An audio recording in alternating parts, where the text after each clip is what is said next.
to another episode of Money Honeys, where we, Freddie, Chantel, and normally Devin, are talking all things money moves, professional negotiations, and burning career questions. Ooh, can't wait. Devin unfortunately had a scheduling conflict and couldn't join us today, but she's also excited for this episode because we have an amazing guest, Melinda Lee. Yay!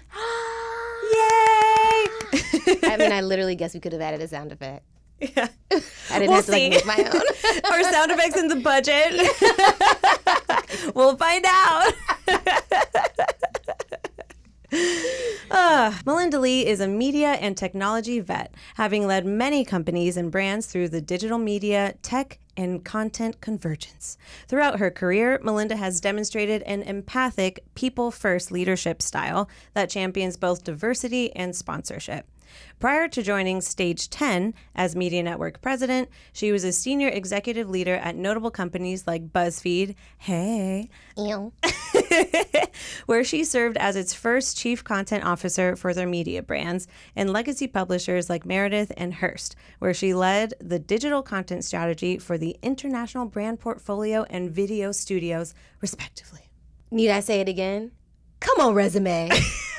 Come on, resume. Miss Melinda Lee is a badass boss. Yes, she is. Yes, she is. Ooh, can't wait to meet her. Well, I've met her many a time. Yes, we know her. But it's been a while. I haven't seen Melinda in years. Yeah. So I'm really excited to see her and chat and really go in depth just about like her story too, because I feel like most of our conversations was about her most of our conversations were about her championing Ladylike and how to build us up as a group and a brand. Yeah. So I'm really excited to kind of just like flip the table and see like what her story is and help to, you know, hopefully influence and share and show. I basically we're getting it, Robin.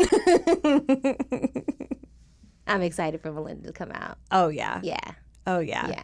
I mean, Melinda is basically a success celebrity to me. Yeah. You know what I mean? And like she makes these career moves look effortless, where I'm like, it's truly what is this resume? It's out of control, you know?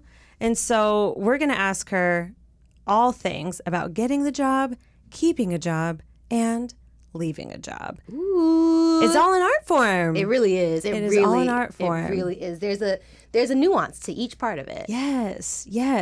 And I feel like any conversation that I've had with Melinda, be it in person, be it a DM, it's like you just walk away feeling like, what a fulfilling conversation. What a fulfilling message that I just received. And so it's like, how do you walk away from different jobs and stuff also feeling that way, where they're like, Freddie, if only she wanted to stay. Exactly. You know? And I'm sure that's what most jobs felt about Melinda. But I guess, she'll tell us her stories. She'll tell us. After the break. No, I'm kidding.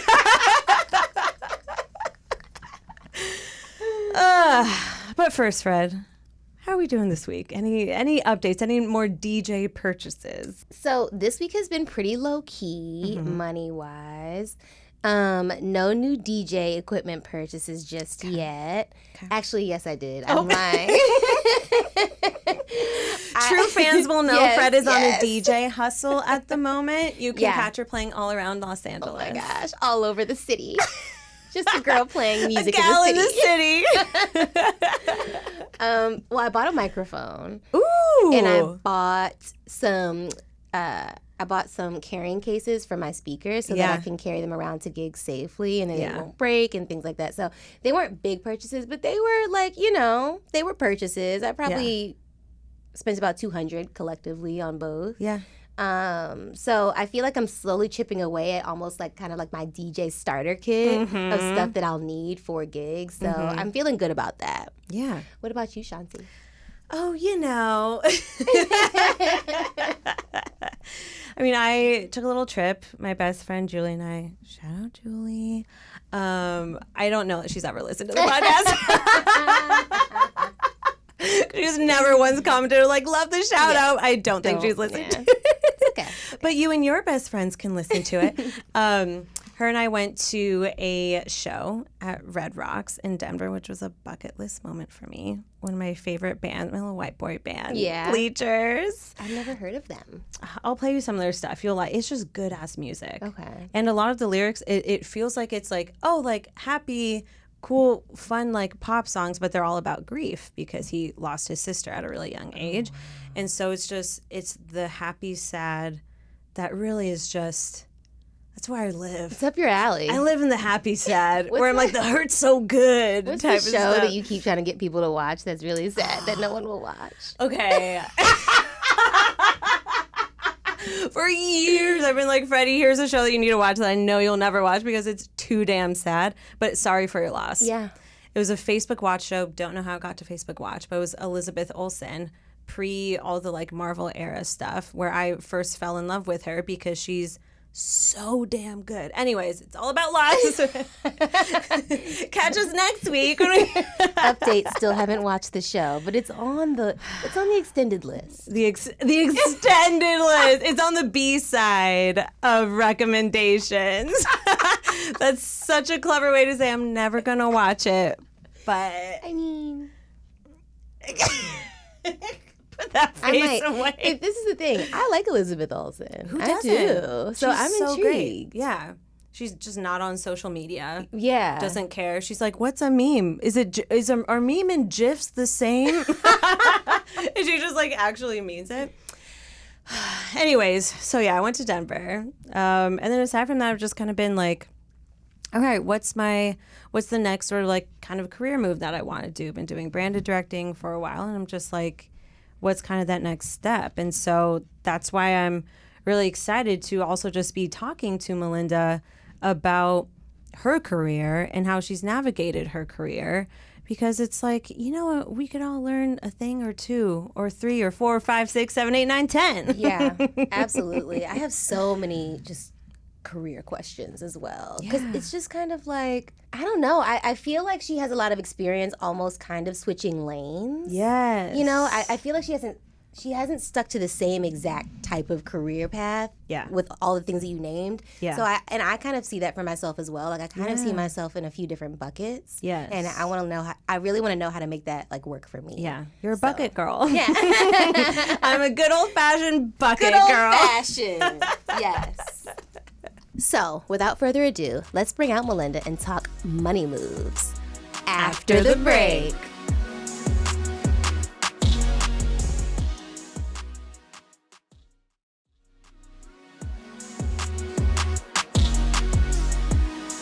And we're back. We have our guest Melinda Lee officially in the studio with us. Hello, Melinda. Hi, Melinda. Hello. Thank you for having me. Oh my gosh. Oh, thank you for coming. I know it's been a really long time since I've seen you, so this is I feel like just the perfect like catch-up sesh, you know? Oh, I can't wait. Yeah. And this is such an honor, and honestly, I love this show. So I'm just so happy to be here. Thank you. You've just always been our little supporter. Yes. Always. What did we do? What did we do to deserve? What not to support? You two are brilliant ladies. Thank you. And you just keep on keeping on, which is amazing. So I am excited to catch up. Yes. Thank you, Melinda. So we very obviously think of you as an incredibly successful woman, which you are. And I'm curious, how would you describe your career and what's gotten you to where you are? Wow. I mean, I guess just it's been really unpredictable because I would say that I started out in my career as an attorney. And I did not know that. I had not a clue. An attorney. I keep that under wraps. So you went to like law school. I did go to law school. Yes, my parents are immigrants, and so they were like, okay, you need to study hard and try to be a doctor or a lawyer. And medicine wasn't for me, and I always loved entertainment. Always loved media, but from where like I grew up, I just didn't have access to any role models in the space. So I went to school, became a lawyer, and I don't know, it just it didn't fit me. And so I had a career change really early on, like when I was mid-20s. And to me, that was the biggest deal ever, because it was like, oh my gosh, I'm going to leave like this job that I I mean, I guess it was a dream, not that it was my dream, but it was a dream. And it was like, and you think that once you achieve it, everything's, going to be okay. Yeah. Like life all of a sudden is like done. And I found myself in it. I just wasn't happy. And I knew something was up. And I kept finding myself still interested in media. So I ended up getting like an offer from MTV as a freelancer. And so for me, the agonizing of, should I quit being a lawyer or should I and go be a freelancer, where at the time it was a $30,000 pay cut. And to me, that was a big deal. It was Yeah. like, what do I do? And it was like, and at the time it felt like a life or death situation. Like, oh no, I don't want to make the wrong decision. Yeah. Right. And honestly, when I look back now, I couldn't have gone wrong either way, because all of it was, a time of learning.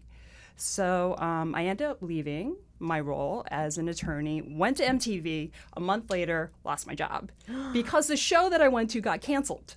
No. I know you lying.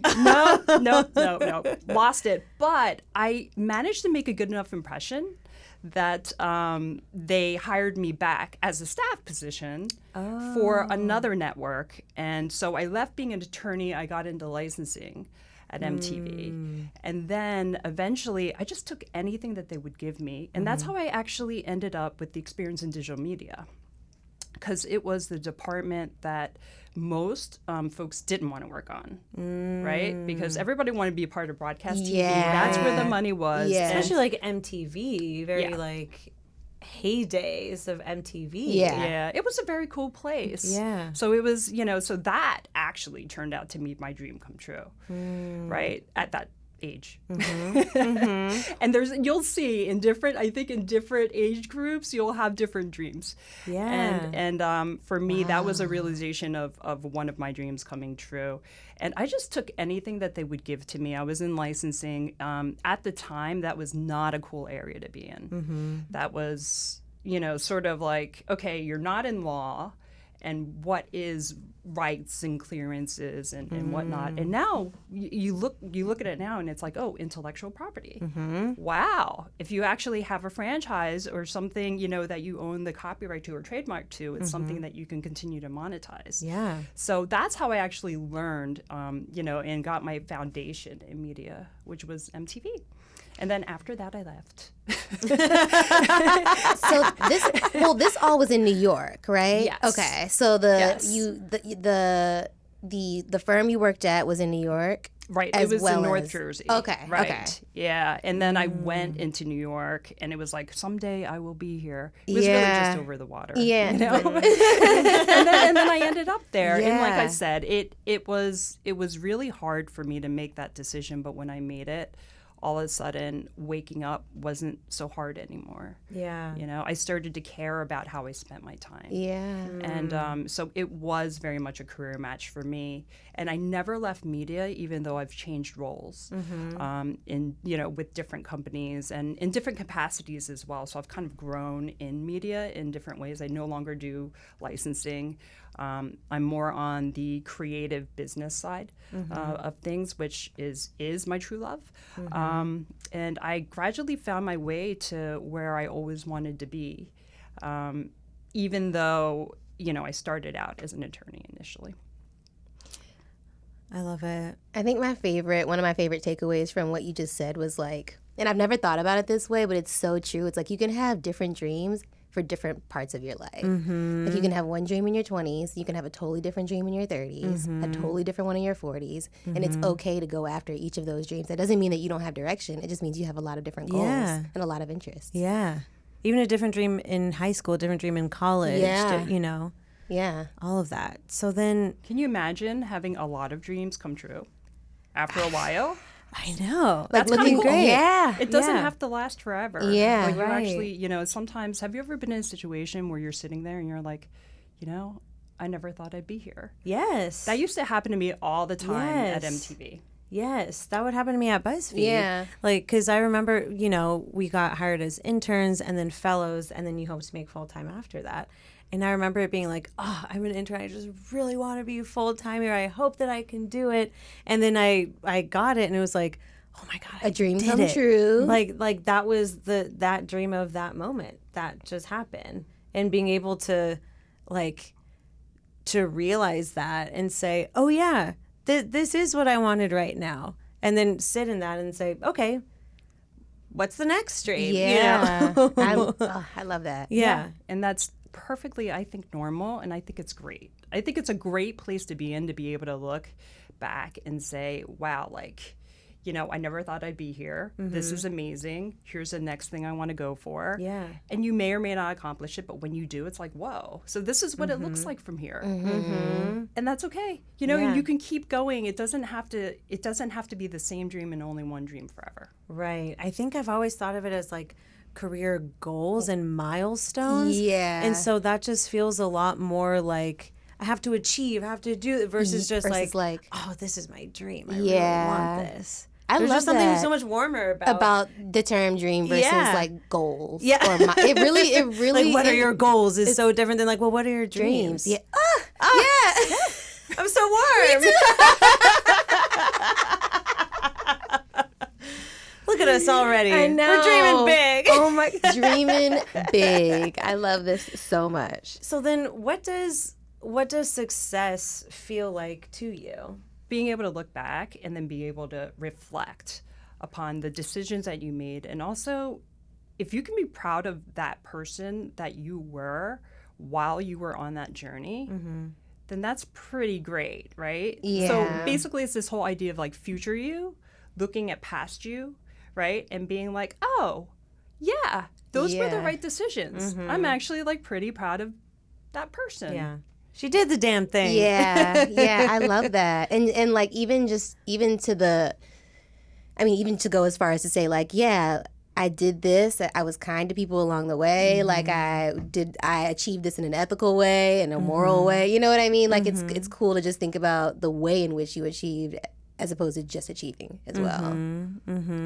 Yeah, I get bogged down 100% in my achievements or feeling like, well, this isn't, I wanted to be doing this by this time, or I thought this would happen faster. But it's like, okay, as long as I'm kind of just doing the work that I feel like I need to be doing, and then also recognizing the work that I've done to this point, it's like, all right, you know what? I'm just doing it. It worked for me before. It can continue to work for me Yeah. now. I think a key of that too is doing a little bit of self-assessment, you know, or maybe a lot of it. but it's looking at, okay, what do I think I want to do? Again, there's no wrong answer, and Yeah. I think that when people are high achievers, you know, and I think you both are, it's like, oh, I just want to make the right decision. Yes. And I want to go for it. And here's the plan, and I'm ready. Point me. Yes. Right? Yes. And I think that if you generally know where you want to go, the bucket. What's the bucket for now? Yeah. Yeah. Right? Yeah. And then it's like, okay, do I want to do it now, or do I want to eventually do it? If it's something where it's more of a long-term plan, right? Now I don't want to say goals, but you could say long-term goal, right? Then it's like, okay, well, just so, I mean, every time I do this weekly, by the way, and I'll be like, okay, this is what I want to do in 10 years. And that's an arbitrary number, okay? It could be 20, it could be 5 years. But I look at that, and then I'll set like my weekly goals to be like, okay, I still want to be that person, yes. And so in order to do that, what can I do this week that'll just make sure that I'm on track? And then I put in my calendar. I really will. So let's just say it's something where it's like, okay, I want to build up my personal relationships more because maybe I've been just working a little too hard, right?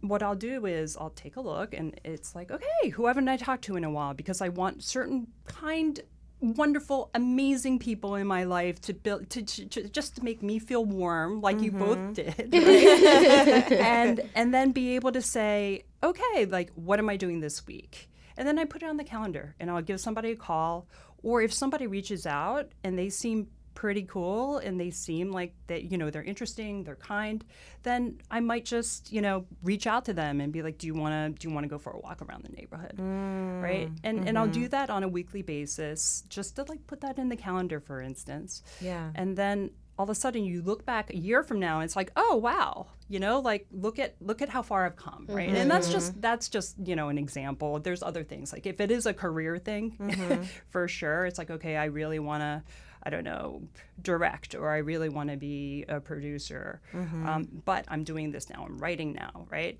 It could be, okay, what's the one thing that I can do this week to just set me on that track too, right? While I'm doing what I'm doing now. It's really great advice. Yeah, I love even just mapping out the like, oh, I want to like spend more time with some friends in these coming weeks, because it's like that's the type of thing where it's like, oh, but I need to be like working on this thing, or I need to be doing this. But you're so right that when you look back on your calendar where you're like, oh yeah, no, that's when I got that amazing dinner with Freddie. Yeah. That's when I caught up with Curly, all that type of stuff. And that's the stuff that really I feel like that happiness is kind of longer lasting even than It almost career energizes stuff. you. It almost really energizes you does. for the career stuff. It does. know? It's like, ooh, we were talking about my script. I'm going to go home and write it. Exactly. Versus just being like, Yeah. It just helps enrich your life a little bit more. yeah. And also, when you think about work-life balance, I wonder if really the goal should be work-life integration, right? So you start to look, how would my life be fulfilling? And assuming career is part of that, and then assuming, the things that you also want in your life, is part of it as well. The two could potentially integrate, and I think that's like that's the coolest, right? Yeah. And I think that's actually fulfilling for sure. Are you one of those people who kind of lives and breathes by your calendar? I mean, I am. Yeah, I mean, I'm moving into that direction for sure. Yeah.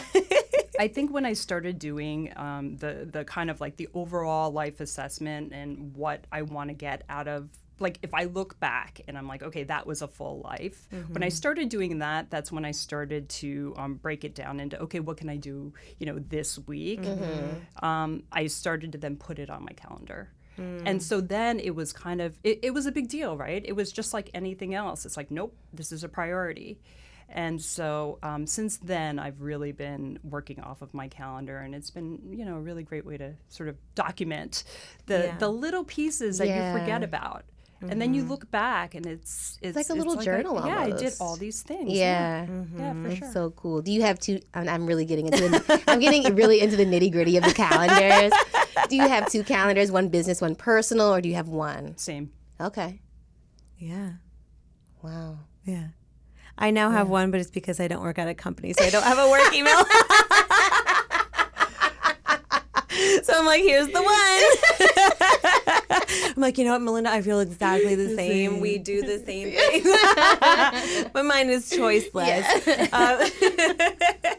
So Melinda, I want to talk to you about 3 key things of getting the job, keeping the job, and leaving the job. Yes. Love this breakdown. Chantel, you killed it with this outline of this episode.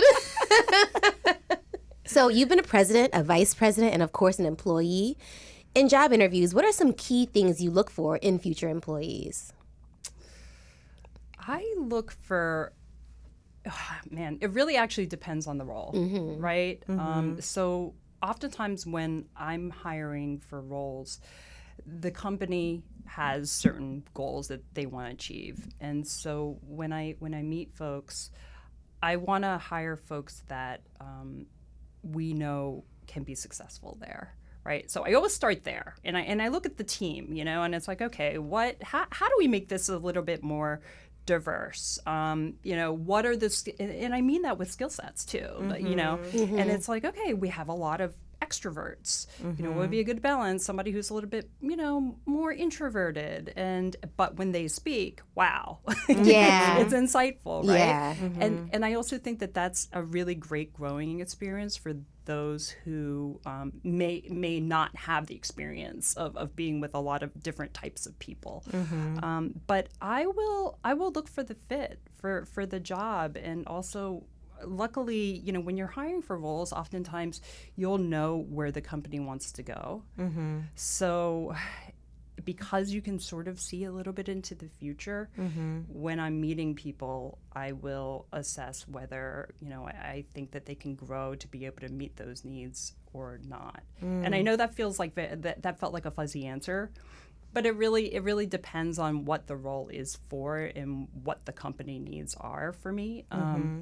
So then if you're an employee interviewing, would a good question to ask maybe be like, what is the overall direction of the company, or where are you guys planning to take the company, so that then you can also in the interview find out like, oh yeah, I really want to be a part of that, and then kind of tailor your answers to that. Totally, right? And even in the example that you just gave, Chantel, which was great, it's like if you're asking those questions for the interviewer, oftentimes they should give an answer. Yeah. Right? So one great skill is being able to listen, take that information, and then be able to respond to it. Right? Yeah. Yeah. And then how they respond, and with what details that they want to set forth, I think also just helps as far as alignment and being able to, for both of you to really realize if it's a fit or not. Right. It is, and I think it's pretty known that it's important to, like, when you go into an interview for a job, that you also have questions prepared to ask your interviewer, like, okay, you have all these questions for me, but I also have questions for you. That's very important as well. I actually saw a tweet the other day that was like, I just thought of it. This one girl, she was like, I think it's so interesting that jobs, when you're applying for jobs, they ask you to send 3 references. She was like, well, I would like some too. I would like to speak to 3 happy employees, please.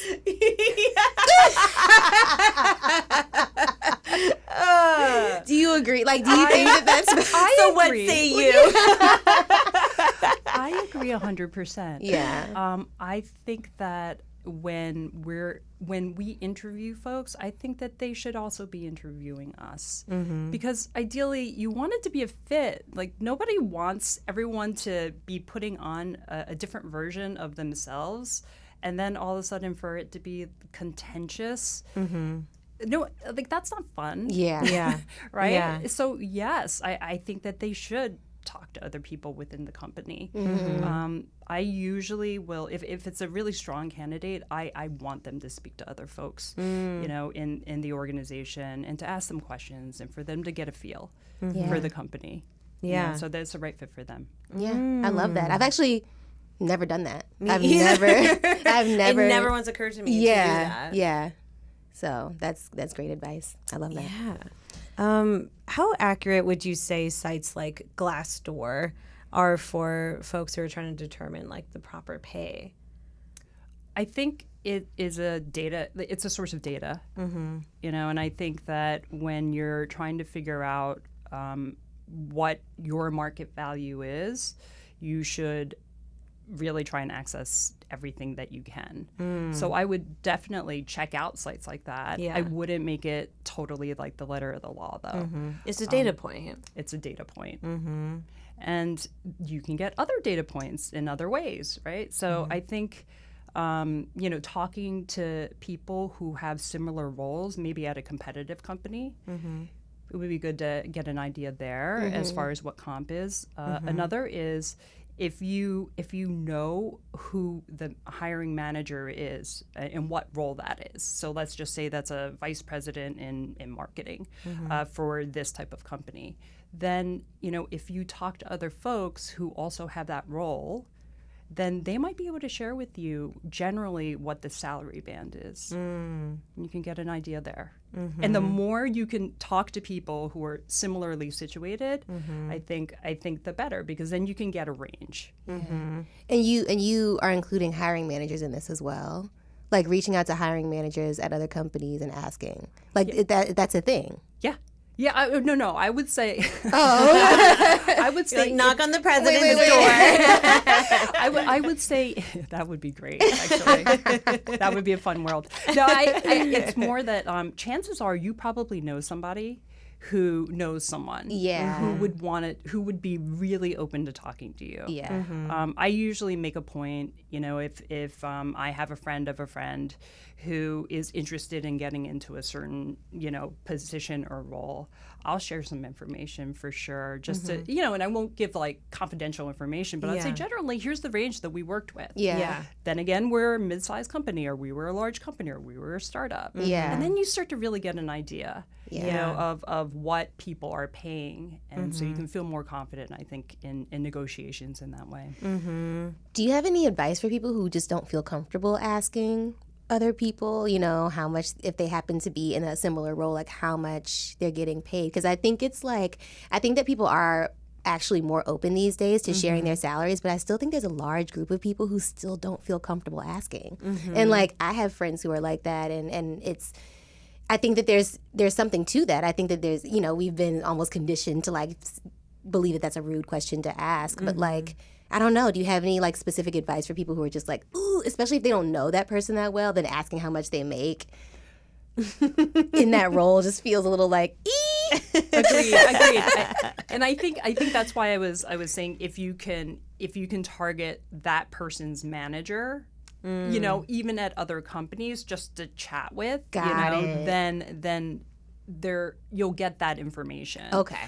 But I don't think that there's anything wrong with asking a friend of a friend Okay. to just kind of get some intel for you. Yeah. Right. I've done that quite a few times in my career where I haven't known the person that I may go work for, but I knew people who knew that person. Yeah. And LinkedIn's really good in that way. Yeah. And then I got information, and it was great. It led me to the right decision to actually move forward, which at that time I didn't exactly know how to approach it either. Yeah. But it was a friend of a friend who asked someone for me. Yeah. Right. So maybe that feels a little bit better. Yeah. I Right. think there's a lot of different avenues you can take. Yeah. Even asking like, do you know what the range for someone in this role versus like how much you make it? Yeah. Exactly. Just be like, if There's a range. if there's a range, Yeah. because then they can be telling you their salary or not. Right. Because I feel like sometimes if you're like, what's the range? Or like, the range is like 75 to 80 and I'm making 77. Then it's like, okay, cool. Yeah. Yeah. Sometimes when you ask for something slightly different, then they Yeah. give you the specific anyway. Yeah, exactly. Especially when it comes to money stuff. Like, It's like, okay, I know what you're asking. Here it is. Yeah. Versus being like, oh, you're putting me on the spot. Right. I'm making this. And usually they will. I think Yeah. people will generally say it. Yeah. But I think you just want to maintain like the respect Yeah. and like the boundaries.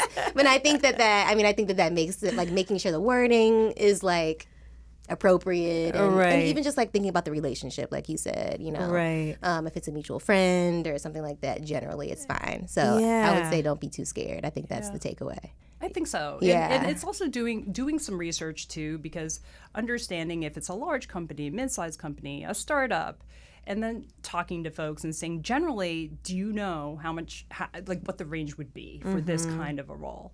And then you'll start to get, more data points. And of course, there's always Glassdoor, there's LinkedIn. I know that they're trying to get some salary data in there as well. So. Yeah. And I know you even talked to me in the past before of like just how interviewing at different companies can even if you interview and you're like, okay, this isn't the company that I want, but in interviews you can get the salary range there too. And so it's just like making those comparisons of like what you're saying, a large company that I interviewed at, this is the range. A smaller one that I interviewed at, this is the range. And even just using interviews as like a market research type thing. Yeah, that's a really good idea. Never thought about that either. Yeah, Wow. even if it's not your dream job, it's like having the conversation, going through the process. It's a great way to, again, self-assessment, to figure out, okay, would I actually move in this direction? Never thought about it before. I didn't think so. But here's some wonderful positives that came out of me moving forward. And also you're getting more information on the market. So, Melinda,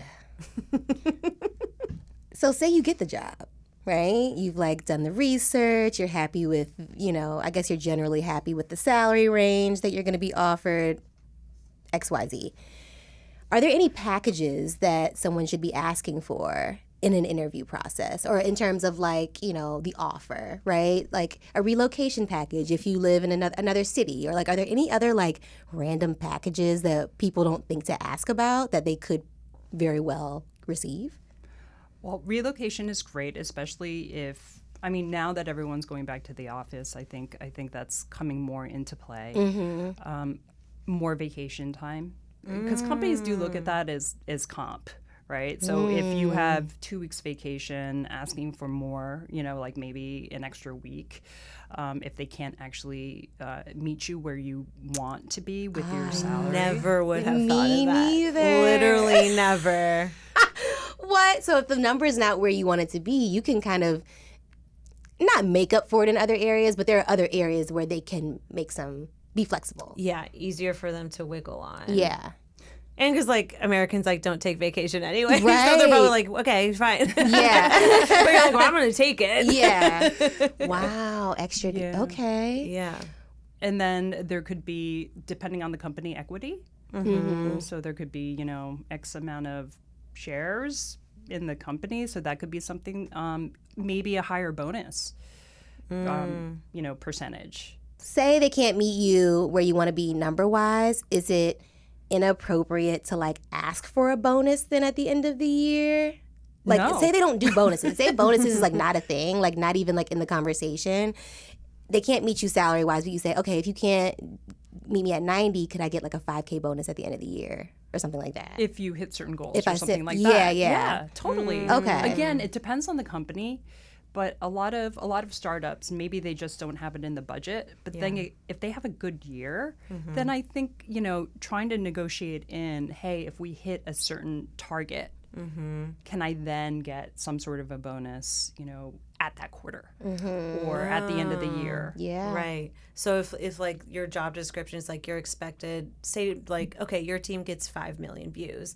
And then if you're like, hey, if we hit 7 million views, can I get this bonus percentage? Or you really Yeah. get so creative with it. Yeah. But we don't even know the things that you can get creative on. Right. Exactly. I mean, and a really good, I think a way for you to try to figure that out is as you're researching the company, because if you're going to join it, you're going to research it, right? Yes. You're going to research the heck out of it. They should be telling you what their goals are and what's important to them. Yeah. Right? So then at that point, you can start to have an understanding, one, of their strategy, where they want to move forward, and then two, what you can negotiate on. So it's like, if I can really get you there, can I get a bonus? Yeah. You know, and see if they be amenable to that. So good. Flex time, you could ask for that. And, What's flex time? What's flex time? you- We're like, that sounds fun. It sounds really fun. I mean, it's sort of, you know, it's saying, hey, I can give you this much of my time. I have these other interests as well. This isn't meeting me where I need to be from a salary standpoint. Can I work X amount of days? Oh. I mean, from now, it's kind of hard to talk about work from home. Yeah. Back in the day, though, that used to be like really great. Yeah. Yeah. And then, until it wasn't, right? Yeah. But that was something that oftentimes people would also negotiate, you know, and for those, you know, for those who have families and being able to have certain times where, you know, they could do personal things, I think also means a lot to some folks. Yeah. So that could be something that you could consider, you know, bringing up. Another is being able to work, maybe do another, you know, have another gig as well. Yeah, that's what I was going to say. I said, I actually have a few friends who have been interviewing lately. They're not meeting the salary that they want, but they're like, okay, so if you can't meet the salary, can we nix any kind of exclusivity clause out of the contract so that I can work freelance jobs outside of this and it not be an issue or a conflict of interest type thing. Yeah. You can carve out those things. Yeah. Yeah. You know, especially if it's not exactly what you want, but it's a lot of what you want. Yeah. Right. And And, then it's you like- want them, they want you, Yep. you know, versus if they're like, we don't know about you. And you're like, so here I am. Yes. I would love I would love flex. X. Give me. Yeah. And they're like, okay, bye. We don't want you that bad. So you kind of got to read the room. Yeah.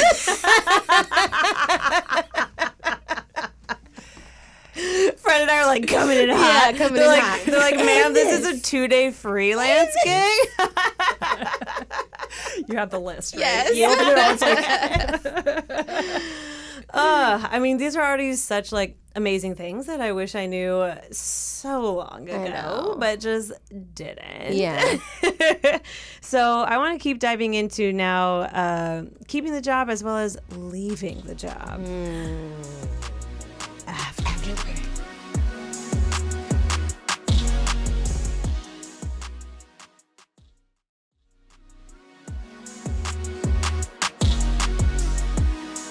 We are back with Melinda Lee, and we're jumping into the nitty-gritty of all things career. I want to get back to real questions, but first, I want to know if you have any funny career horror stories, like stuff that either you or an employee did that made you think you were on punked. Give it to us. We love goss. Yes, Oh my we love. gosh. Give us the tea. With that question, nothing really comes to mind, and that makes me sad because I'm like, what? I'm like, why can't I think of anything funny? It should be around, I don't know, like workplaces where it's funnier. I have like some stories where they were funny to me at the time, but they're like horrifying now Yeah. when I think back at it. So my first gig as an attorney, we were doing that, a work trip, and I went with one of the partners, and he had said to me, "Okay, well, come pick me up, and then we'll go to the meeting together." So we're staying at the hotel, and, nothing nefarious going on. I walk over to his room, knock on the door, and he answers the door in a towel. This is a partner of the law firm that. Oh. No! Oh, I hate that. I'm mad about it. I hate that. How old were you? I was like 20. I was mid-20s. I was young when I was an attorney. I was a younger attorney. Oh, that is wild. Yeah. Oh. Right? That's like something from out of one of those sexual harassment. It is. Yes. Like, It's one of those things where you're like, well, that'll never happen. That's unrealistic because it just seems so obviously Right. a form of like sexual harassment. Yeah. Where It's like in the tape. Yes. We all have to we're take like, it oh, when we go don't to... whisper things in people's ear. Like that's what it feels like. Yeah. Right? But at the time, I was like, it was funny. Yeah. And then I'm like, wait, this is horrifying that happened. Yeah. Yeah. What did you even do? Like, were you just like, okay, I'll be waiting outside? Or- Yes. Yeah. Wow. Yeah. Yeah. What if something like that happened to you now? What would you have done? If it were to happen to me now, Yeah. I mean, at this point, with all the wisdom that I have, Yeah. I would say, well, this is inappropriate. But I probably wouldn't. I probably wouldn't pick them up. Right. I probably would be like, let's just meet downstairs. just meet you- yeah. Not Right. that there's anything wrong with that. Right. You know, especially if it's a coworker where the boundaries are there. Yeah. I just, I was early in my career and I just didn't think that could even happen. Right. Well, I wouldn't have thought that I either. never I would've. mean, I would have been like, Yeah. okay, I'll pick you up from the room. Like, I'll meet you. Like, especially if it's on the way. Like, Yeah. we'll walk downstairs. So Yeah. yeah, I think Baby Melinda showing up. Oh. Yeah. like Yeah. I don't even But that's exactly that. I was like, huh. Yeah. You're like, did I the time wrong? Where didn't I say we? Yeah, You then told he's me. Like, he's like, I'll be 1 minute, But it's like, wow. All Yeah. right. So I just waited outside. Yeah. Where I mean that is true. Just the boundary being like, oh, actually, I have a call. I'll meet you downstairs. Yeah. So that it's not even like, let me go pick up the partner of my law firm at his hotel room. Yeah. Even though it's like when we say it out loud now, it's like, oh yeah, let's do something different. But at the time, it's very normal. Even like when we would be on trips with Lady, like it's like, oh yeah, just like pick me up at my room, and we would do that. Yeah. Exactly. With coworkers, it's not. Yeah. And we might have answered and tells us very different situations because we're fucking late all the time. Oh. Okay. Well, let's. I'm gonna switch gears a little bit from the partner and the towel. So I've had friends who were offered. Okay, so I've had friends who are already in a job, right, and they're offered a job title bump with the promise of a raise to match later on. What do you think about those types of situations? Like, would there be a legit reason for an employee to do that? I would say that depending on the company, right, there could be a reason as to why they can't give the salary bump at that time. It could be just that maybe it's not in the budget for that quarter. Maybe there's more budget coming in the next year. But I think it's great if they're getting a title bump for sure. And I don't think that there's anything wrong with asking, would this also include comp? Right? Would this be a different band? Yeah. Right? And then getting an answer. And I think that if they value you enough to give you that title bump, you must have been doing a pretty good job, right? So I think also as part of that, having a transparent conversation as to comp and when it could be coming and why not now is perfectly reasonable. Is it ridiculous to ask for it in writing? No, Okay. it's not. Yeah. No. You could say, okay, well, that's great. I mean, listen, this would mean a lot to me. Do you mind just, sending me an email and just saying that this is something that you're working on and that we're hoping that it could come through by this time? I don't think that there's really anything wrong with that. The idea is that they value you. Yeah. Right? So that could be a reason with a smaller company. With a larger company, there's more of a process involved. So that's where, understanding why the two aren't, coming at the same time will be really important. Absolutely. Because I don't want people to get like bamboozled and hoodwinked with like accepting the title bump, accepting more responsibility, and being promised comp later on that, either will come or won't. And maybe it won't even really match the amount of work that person has been doing since accepting that title bump. You know what I mean? There's so many different layers. I think there's so many different, like you said, reasons why companies may not be able to pay immediately. So that I do think that like that email idea sounds like gold to me. Right. Yeah. And just being like, okay, so then you think by next quarter we'll have the budget. Okay, perfect. So then I feel like at that point, me now, probably not me when I was 25. Yeah. But me now would be like, okay, is it cool then if I check in at the end of the quarter to see where things are with that comp? Yeah, definitely. So it's like just asking enough to like get a timeline so that you can be like, yeah, okay, exactly. add it to the count. Yes. Yeah. Okay. Is Great. there any reason that an employer would give as to why they can't raise your comp to that you'd be like, oh no, that's just bullshit? I guess if they don't give you a reason, and you have to listen, like you'll have a sense of where the company is. Yeah. And if the company is killing it, and you're sort of like, okay, so I have a title bump, but no raise. I mean, that doesn't totally make sense, right? Yeah. Even if it's just a little bit, even if it's just, even just a gesture. Because the idea is like with that title bump, it's like, hey, you're doing a great job.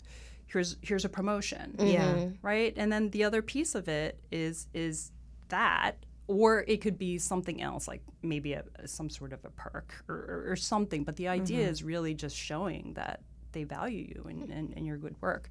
So I think that it could be very suspect. It could be just exactly what Freddie was saying, where it's just like, oh, I want to keep you around, but we don't want to raise the salary to be this amount, or else maybe everybody else will ask for that too, and we can't afford it for everyone else. But that's already a sign of things not being great. Yeah. I also just feel like These are signals, right? Yeah. I also just feel like a lot of times companies will use like a cupcake party to like congratulate you for the great work that you've done, and it's like, okay, but this doesn't pay my bills, baby. I don't want a cupcake party. Can't pay my rent in cupcakes. I don't need a happy hour on Friday.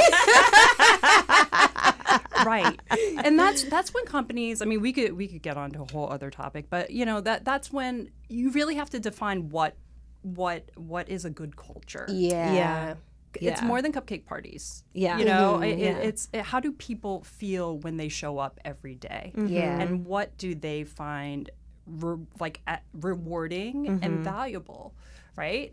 And then being able to create an environment where it's not that you say it, you see it in the actions. Yeah. And then even for those kind of like title changes and stuff, that's where a lot of the negotiation can come into play that we were talking about earlier, where it's like, okay, well then maybe can we negotiate this type of bonus or my flex day or, maybe anything you missed in the initial job negotiation, you can pull back out. You can pull back out when it's time for those promotions, which is a really good idea. Yeah. And even just asking, because it's like at that point you're at the company, you have coworkers. Yeah. Even if they're not like your bestest, closest friends, just be like, hey, I know you got a promotion. Can I ask you what that went like? Because here's what they're offering me. Like if you share first at that point, then they're like, oh yeah, actually that is really similar to what they offered me, and that checks out with like the people you're asking. But if they're like, oh no, I got a 10K raise, then it's like, oh, okay, another signal that you have. I have to tell you, I always assume that everyone's talking to each other. So like, I assume that if we're talking about a raise and you get X, that you'll talk to one another. Yeah. So I think every employer should. Yeah, especially in these. It's like, really, do you think that people aren't going to find out? Because they are. People talk. Yeah. At one point or another, they wind up talking. So, Miss Melinda Lee. So I have a question. I know some people who I think, and this is like kind of all over. I have friends from college who operate this way. I have friends that I've met in LA who operate this way. It's still very much, especially with millennials, this age group, like I think that we're still a little bit nervous about the idea of negotiation, and there's still some stigma around it. So what happens if you're like, 10 years into your career, you look at your, financial growth over that 10 years and all the jobs that you've had and XYZ, and you just like realize that you're not exactly where, you thought you'd be financially at this point because of maybe your, not knowing how to negotiate along the way, feeling too nervous, like, the reasons can be countless, but like, what does that person do? Like, how can, if you realize like a little bit, later into your career that, oh man, like I could have been doing this differently. I may be in a bit of a different spot. How can I course correct? What advice would you have for them? Wow. I actually think that that makes me sad, because I think that oftentimes women they don't feel comfortable negotiating. And so what can happen is you end up just getting like pay increases based off of what you originally negotiated, and then X amount of years later, you're like, whoa, people who are coming in now are making more than me. And that's not uncommon. I think that what some folks do is they will, again, kind of take a look at the market, have conversations, right? And maybe another offer will come their way. And then just being able to take that back to the employer and say, here's what I'm being offered in the market, and can you match this or exceed that? I think that that's perfectly fine, and it happens often, especially if you've been there for years and years, right? Where all of a sudden you're behind in the market. The other thing too is really just looking at all the things, like writing it down, right? And going in and saying, these are all the things that I'm doing. This is what the market pays for it. So you don't even have to have an other offer, right? You can say, can you adjust my salary? I've been here for 5 years. The only problem is I've been here for 5 years, and as being rewarded for my loyalty, I'm actually behind. And I do think that a good company is noticing that, though, right? And maybe ones that are just too busy to notice, right? Put a positive spin on it. I think that you're doing them a favor. And you shouldn't be shy about that, right? Because if you're coming into that company now, you would be getting a higher base. So that it needs to be adjusted. Is that a conversation you have with HR or your boss, or both? you could do both. Are you comfortable? If you're comfortable with your boss, you should have that conversation. Yeah. And hopefully, I mean, that's a great relationship. Yeah. You know, if you can talk about salary and you can talk about expectations, you can talk about, you know, what the market's like someplace else, you know, and what they're paying, and then being able to really get a transparent, you know, answer as far as your trajectory. HR is there. HR's job, I've never worked in HR, but what I can say with my experience with HR is, you know, their job is to serve the company. Yeah. Right? Yeah. That's what they're there for, is to protect overall the company and the company's interest. But if you're bringing this up to them, you know, again, if a company is actually paying under market value, they really do need to look at that, you know, to stay competitive in the market. Yeah. So that can start to, you know, filter in a way that hopefully can you know, change the company for the better. Yeah.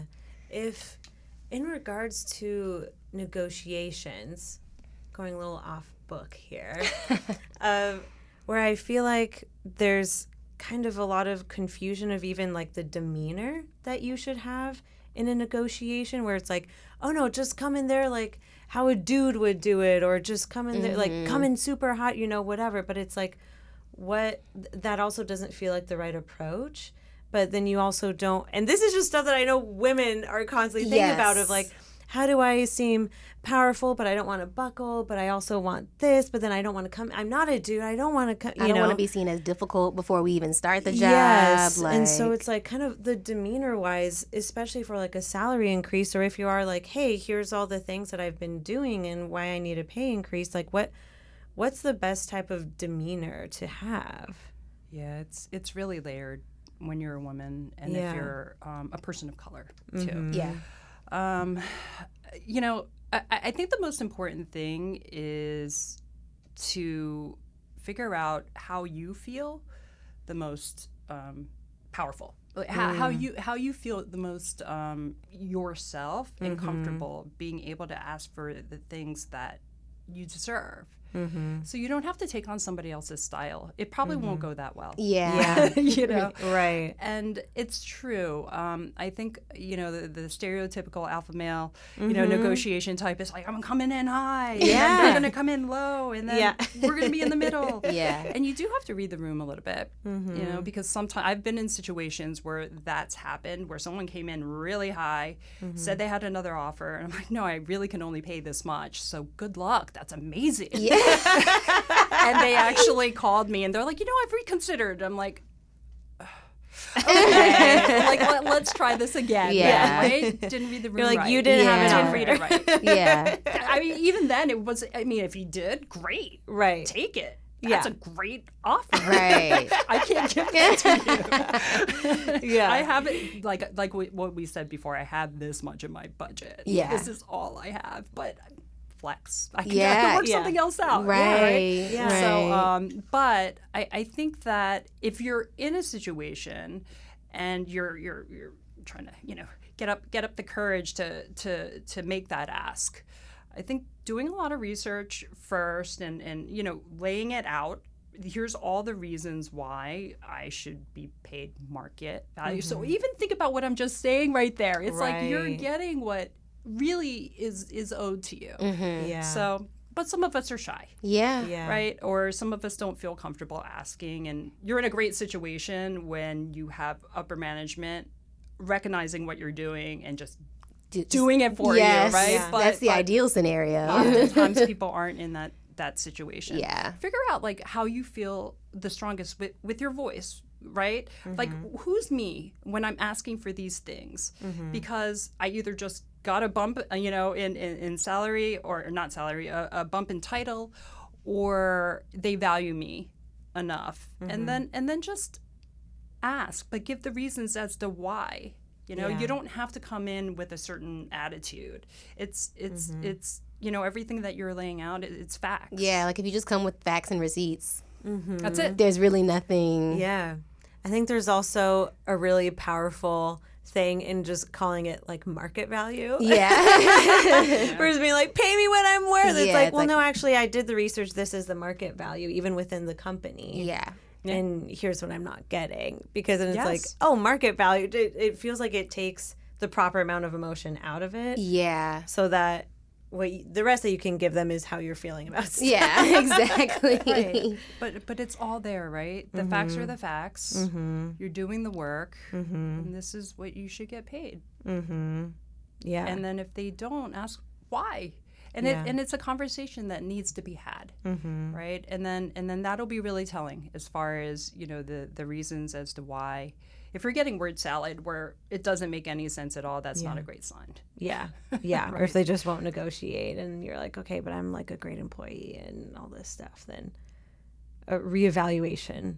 They'll probably lose you. Yeah. Yeah. Yeah, and also if they're just like not willing to negotiate at all, really, you kind of know you kind of know what you're getting into. Like, do you even want to work for that company? Probably not. You do. Your future self will look back and be like, great, I'm glad I found out then. Yes. Yeah, exactly. All right, so that brings us to leaving the job. You've determined now that it's like, okay, maybe I should leave, maybe I shouldn't leave. You're kind of questioning it. How do you know when it's actually the right time to leave a job? Again, it comes down to that whole self-assessment and the things that you want to accomplish, right? Your dreams. Your dream. Yeah. Your dream. Is it still your dream or not? Yes. Right? And then once you've done that assessment, then it really is about, okay, let's just say I have another dream. And is the timing now for me to move because things are like the market's right? Or is it something that can wait? Right? And then it's looking at the situation that you're in. Are you happy to wake up? Are you still learning? And if you are still learning, are the lessons that you're learning ones that you want to be learning? Right. Wow. Or is it like, oh, here I go, learn stuff the hard way again. Where I'm learning I should have left a long time ago. Right? Yeah. So again, these are just really just tools to kind of look at situationally where you are, right? And where you want to be. And I think that'll help point you in the right direction as far as timing, right? Another thing, too, is looking in the organization itself. You can sometimes see your trajectory there if you look at senior management. Yeah. Right. So in a way, like, let's just say you're still learning stuff, but you're like, is this for me? You know, for me to keep on moving up, or should I try this other dream? Right. Like, this is the trajectory for me here. I know that person is where I can go to. Do I actually want to be doing what that person is doing? Can you see yourself there? Right. And that has always been really powerful for me. Yeah. Because I've had fun. I oftentimes I've worked in different jobs at different companies, and I will be having a lot of fun, right? Because it's like, oh, we're doing cool stuff. You know, for the most part, no one hates me. We're all collaborative. Like, for me, that's a lot of fun. Yeah. And then I'll look at senior management, and then I will try to picture myself there. And if that's no fun, if that's not a version of myself that I necessarily want to be, then I will just keep chatting with people, see if there's other things going on, and then maybe, see if there is another dream. Right. That's something that I've done a lot, because when you look at who the top level is at companies, I have to say I've yet to ever see a company that doesn't in some way mirror the CEO and senior management. It trickles. Yeah, of course. Yeah. But that is such a great tool of like, oh, where it's like, okay, I probably will be at that position like 5 years from now. Do I want that position? Are those people happy? Or they might be, but would you be happy? Right. What is, I guess, the trajectory, or what's like the best advice for like maybe jumping across industry lines? If you realize that maybe you like what you're doing in media, but you want, say you're, for example, I don't know, maybe working in traditional media, like ABC, NBC, in TV space. Like, say you're like, oh, I like this, but sometimes, whatever. Sometimes these companies just aren't paying at the level that like tech is paying, for example. You know what I mean? But you want to kind of stay in that space, but you kind of just want to move over to just a more lucrative lane, which I think everyone agrees is the tech space. But you don't have any experience in tech. How do you make that? Like, how do you navigate that? Yeah, I actually did that. When I back to MTV, I ended up learning the digital space. They called it new media at the time. Right. And it was just anything that wasn't linear TV. Yeah. And then they were like, Melinda will do it. And I did. And I learned a lot about the industry that way. And then at the time, this was like the mid-aughts. So it was startup tech mania. Everybody was like, "Ooh, I'm this number employee." Yeah. and I remember getting my chip at BuzzFeed for like the number employee that I was. yeah.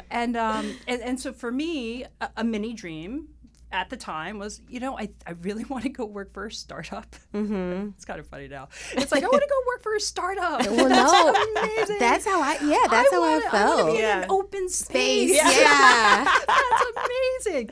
I want pizza. I want to play ping pong. Yes. That was so cool. And so so they were starting to hire from traditional media as well, some of the really well-funded startups, and I really wanted to be in tech, and so I left my role at MTV to go work for a startup from the guys who they created Kazaa and Skype, and this was like their third video nice. peer-to-peer startup, and I was number 17. And that was like, I can't wait. These are smart people, some of the smartest people in the world. And I did learn the lesson eventually that you put a lot of smart people together doesn't mean that they can accomplish that much. Right? There's no one executing. But the pay was up there, the equity was there.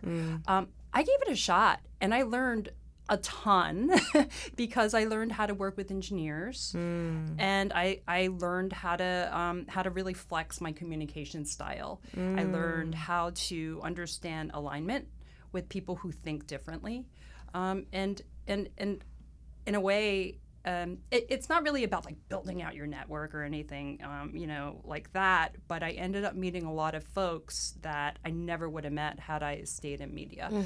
How I got there was knowing somebody who was in that space, who I'd worked with, and I just worked really hard, and they thought that I could make that transition. And I'm really glad, because that was the beginning of me being able to work with media and tech and content together, which is kind of where we are now. So it all kind of happened, but it happened organically. It was like, I'm interested. I want to see what that's like. And I had friends who were already in that space, so I wasn't. Totally. It wasn't like a big abyss that I couldn't get a data point or two from. Going back to that.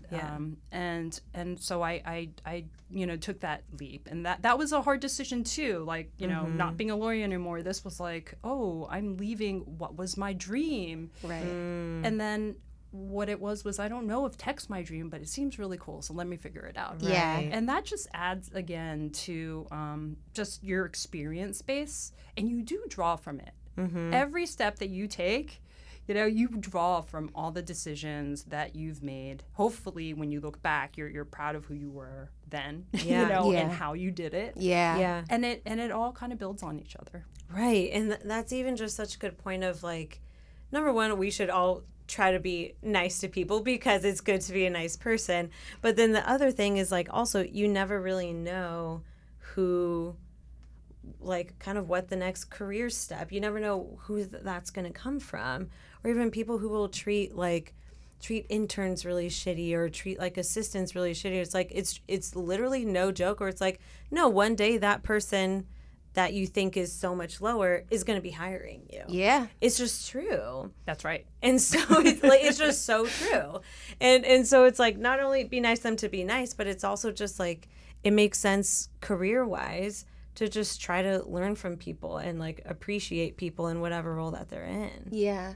And I think that also just brings me back to like one of Issa Rae's like prime pieces of advice for up and coming creatives, which is just like, you know, I think millennials specifically, we've always been like taught and trained to like, you know, find a mentor or like network up. And it's like networking laterally is just as equally as important, if not more. Yeah.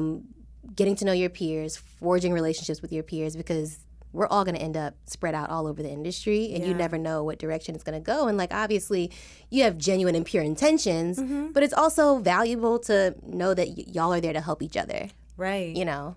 Right. Yeah, because everyone who's like leaving BuzzFeed now, it's like we're now starting to do like different things. Yeah. And it's like, oh yeah, that's my friend. Let me text him. Exactly. Or, you know, like my network from BuzzFeed is so much larger and stronger than my network from college. Yeah, it's like tenfold. It's impactful. And that's from a career choice. Yeah. You know? Yeah. Yeah, and there's going to be different pockets, different buckets.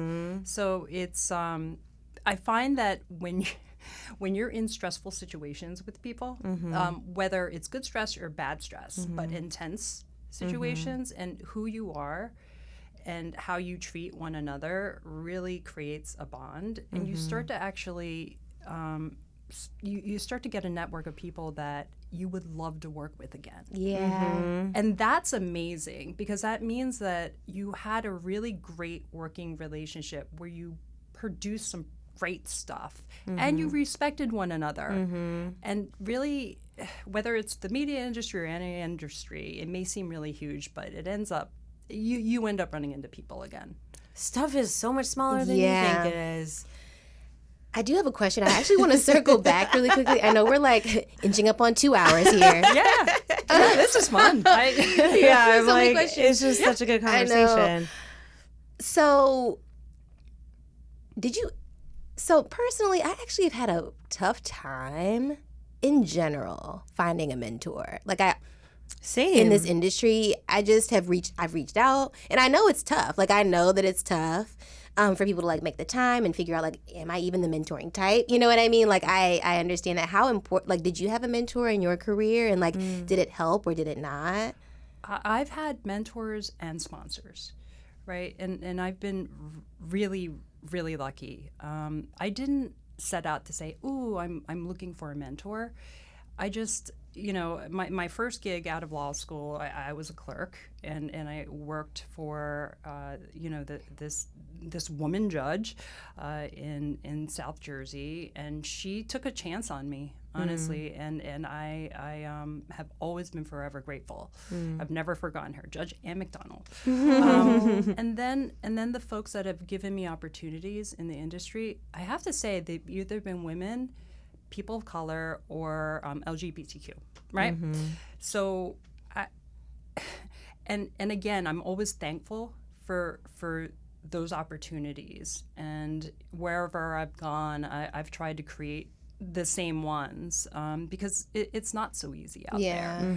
I think that sometimes the relationships happen. They don't have to be your boss. It could be somebody that you just have a connection with, and you know, they might just be a part of what they're doing, might be something that you would like to get advice from. And I think what's also really important is with, you know, mentoring relationships, it can kind of be a time commitment, I think, if you're doing it right. And so if you are a mentee, I think one of the things that goes a long way is sort of just understanding that, you know, and then being like, okay, I know time, you know, time might be hard for you to, you know, take the time to be able to do this. But if we could just do something like every quarter, you know, for me to chat with you about some of the things that I'm going through, I would love your advice.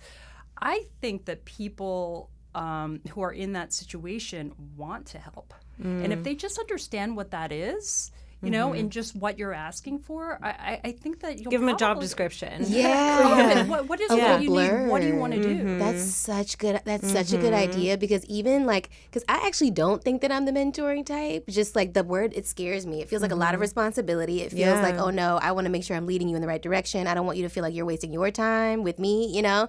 So then like, I just get nervous, but I don't get as nervous with like the verbiage that you just used. Like, hey, would you mind like kind of putting me on your cal, or we can like work together once a quarter just so I can chat. Yeah. Just you mind if I to just chat. reach out to you once a Yeah. quarter and we can catch up? Yeah. I love that. And then be like, Yeah. I'm thinking I want to do this. You've done it, or you have been adjacent to that, and I would love to just get some advice from you. I really admire, what you've done in your career. And for me, I'm trying to travel down this path, or maybe I'm trying to avoid whatever it is, right? And then saying, if we could just keep this, on the calendar steady, and I'll come with questions, and it could be however you like. Video call, phone call, coffee. Yeah, and it's also interesting too because I think I also just don't feel like worthy of being a mentor. I'm like, I feel like especially right now, I'm like, I don't even know what the hell I'm doing. Like I have no clue. I hope I'm not leading. Like I feel like it almost feels like the blind leading on the blind in a little. I think we all feel that way. Yeah. Because you're you. Yeah. And you know all the things that you're working on. Yeah. But when I talk to the both of you, I'm very aware of all the amazing things that you've done in your careers.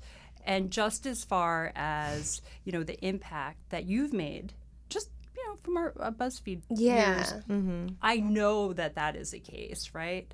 And then think about all those cases that you don't even know about, right?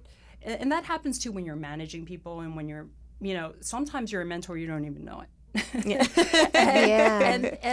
But when you do, and you're actually part of it, and it is intentional, then I think that's a beautiful thing, because you're really you're making that commitment to help someone, right? Who may not even need it. That's the kicker too. Is that I don't know if I'm a mentor to some folks, but I'll get calls sometimes, and I definitely want to take them, especially if it's from women, women of color, people of color, for sure. Sometimes guys, like white guys will call me, and I'm like, sometimes I'm like, you could probably find somebody else that's better suited for you than me. It's like you don't need. It's actually more in your lane. Yeah, you don't need right? me. And then it's the same thing. It's a time commitment. Yeah. Right. So I do choose, the folks that I want to make myself available for, but it's really fulfilling. It's like I said, if you know that you're actually helping someone. That's great. Yeah. Think about all the people though that you two have already, made an impact on that you don't even know about. Yeah. So I wouldn't be scared to do that. That's just inside you knowing you. Yeah. Yeah, that's true. Yeah. I think we all can be pretty hard on ourselves, even Sure no matter can. what we achieve. I think it's Right. like, it still doesn't feel like enough to Right. help someone. But I think Right. that even just being a listening ear could be super helpful. So to circle back to leaving a job, now that I'm all like warm and fuzzy again, I'm like, okay, so we're ditching this joint. If you're planning to leave a job, what types of things should you get in order for yourself? Like, what do you typically think about? Before leaving, well, I mean, I would think about where you are in life. Folks that may have a family. Yeah. Yeah. Then that paycheck might be really important, right? Yeah. So you may want to have something saved up. You may want to. It's okay if you're going to leave, but you're still staying. Yeah. For the paycheck, and you're trying to find another job so that you can land somewhere. Yeah. Totally fine. Yeah. Some people are in that situation. I think a lot of folks are. If you're lucky enough where you can just be like, I'm living another dream, and I don't need a job for now because I saved, or I'm okay. Then I think that whole thing with self-assessment, figuring out what you want to accomplish, the you that you want to be in the future, near term, right? And then also long term, and then taking steps towards that, because that's, I guess, the ultimate dream, right? Those goals. So I think being able to say, all right, maybe it's not about finding another job, but maybe it is because, I want to learn how to drum. Hell yeah, baby.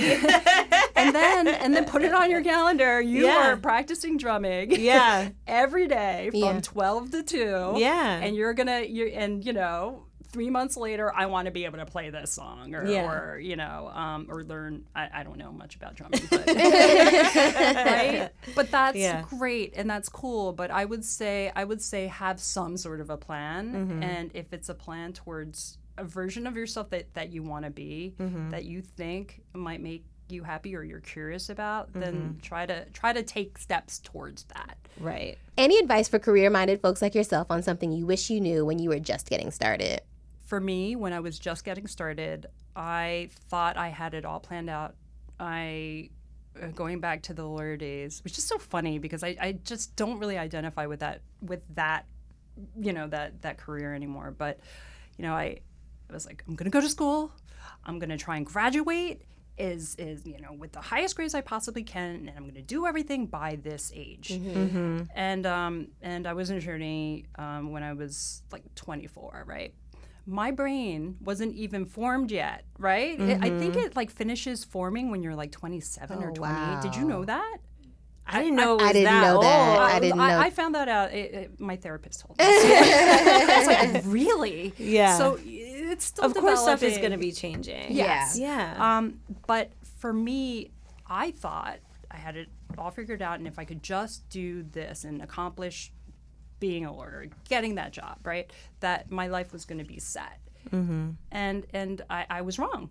I wasn't happy. And so for me, every decision was like, oh, I don't want to make the wrong one. I got to just be serious and be focused, and then everything's going to work out. But here's the thing. It's like I never really knew what everything was. What is that everything is going to work out? You don't know enough about life just yet. Yeah. So what I wish I knew at the time was that any decision that I made as far as getting experience, you know, in career or in meeting different people so that I can learn more about myself would have been the right decision.